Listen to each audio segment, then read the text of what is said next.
கத்தி பறித்து நீ பூவை திணிக்கிறாய் பாரம் குறைந்ததில் ஏதோ நிம்மதி.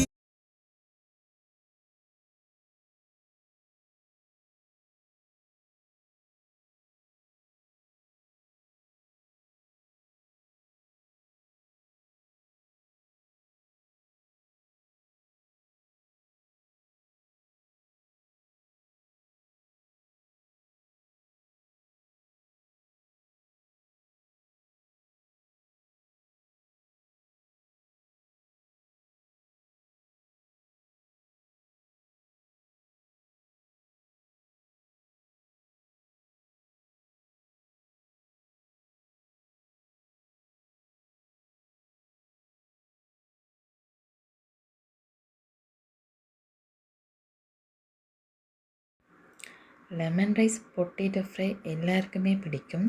கண்டிப்பாக ட்ரை பண்ணி பாருங்கள். அப்புறம் நீங்கள் எந்த நாட்டிலேருந்து இந்த வீடியோ பார்க்குறீங்கன்னு கட்டாயம் கமெண்ட் பண்ணுங்கள். நன்றி.